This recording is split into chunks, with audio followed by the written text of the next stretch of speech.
Commercial airlines का fuel उनके wings में इक्वली डिस्ट्रीब्यूटेड होता है और ये नोटिस किया गया कि फ्लाइट 236 के दोनों विंग्स में एक जितना फ्यूल नहीं है। राइट विंग में फ्यूल की क्वांटिटी लेफ्ट के मुकाबले में कम थी।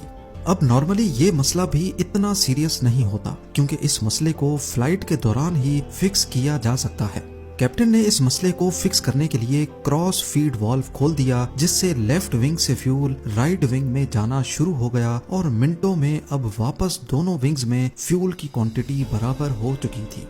इस बात को अभी 10 मिनट ही गुजरे थे कि कैप्टन को लो फ्यूल की वार्निंग दिखना शुरू हो गई। ये एक ऐसा मसला था जिसको कोई भी पायलट फेस नहीं करना चाहता, और वो भी पैसेंजर से भरे जहाज में। पायलट ने देखा कि राइट विंग में दोबारा से फ्यूल कम हो गया है और अब दोनों विंग्स को मिलाकर भी इतना फ्यूल भी नहीं है जिससे लिस्बन पहुंचा जा सके। अब की बार मामला सीरियस हो चुका था। अटलांटिक ओशन के बीचों बीच प्लेन को डाइवर्ट करने के ज्यादा ऑप्शन भी मौजूद नहीं थे। हकीकत में इनके पास एक ही ऑप्शन था और वो था एजोर्स आइलैंड। ये आइलैंड्स अटलांटिक ओशन में मौजूद पोर्चुगल टेरिटरी का हिस्सा हैं, जहां टर्सेरा नामी आइलैंड पर एयरपोर्ट मौजूद है। कैप्टन ने पहली फुर्सत में सेना मेरिया एटीसी से राब्ता किया और उनको बताया कि वो इस एयरपोर्ट पे फ्यूल शॉर्टेज की वजह से लैंड करने जा रहे हैं। पर अभी तक पायलट को भी कंफर्म नहीं था कि वो इस एयरपोर्ट तक पहुंच भी पाएंगे या फिर उनको ओशन में ही लैंड करना पड़ेगा। इस वक्त जहाज में 7 टन फ्यूल बचा था, यानी करीब 7000 केजी।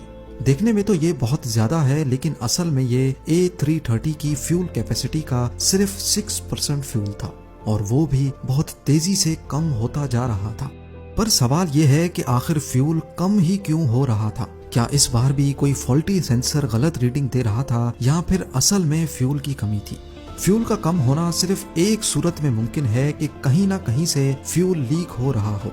ये पता लगाने के लिए कैप्टन ने फ्लाइट क्रू को इंस्ट्रक्शंस दी कि विंग की ट्रेलिंग एज यानी विंग के पिछले हिस्से को जाकर मॉनिटर करें।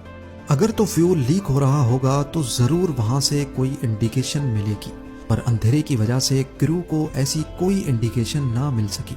अब कंडीशन ये थी कि हर 5 मिनटों में 1 टन फ्यूल खत्म हो रहा था। कैप्टन को अब क्लियर हो गया कि फ्यूल कहीं ना कहीं से लीक जरूर हो रहा है। उनके पास अब सिर्फ 25 मिनटों का फ्यूल बाकी बचा था, जिससे टर्सेरा एयरपोर्ट तक भी पहुंचना मुमकिन नहीं था। इस दौरान कैप्टन और फर्स्ट ऑफिसर लगातार मेंटेनेंस यूनिट और एटीसी से कांटेक्ट में थे। मेंटेनेंस यूनिट ने कैप्टन को इंस्ट्रक्शंस दी कि वो फ्यूल लीकेज को कंफर्म करने के लिए जहाज को 39,000 से 20,000 फीट तक लेकर जाएं, पर कैप्टन ने ऐसा करने से इनकार कर दिया क्योंकि पायलट का मानना था कि अगर फ्यूल लीकेज कंफर्म भी हो गई तो जहाज को वापस ऊपर लेकर जाना पॉसिबल नहीं होगा। एटलीस्ट उनके पास अभी 39,000 फीट्स पर ग्लाइडिंग का ऑप्शन तो बाकी है।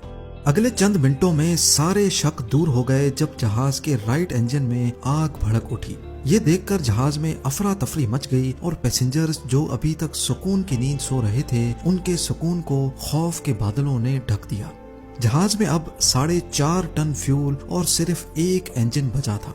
इस एक इंजन पे जहाज का क्रूज करना पॉसिबल नहीं था, लिहाजा अब आहिस्ता आहिस्ता एल्टीट्यूड कम होना शुरू हो गया। दूसरी तरफ टर्सेरा एयरपोर्ट पे इमरजेंसी नाफिज हो गई।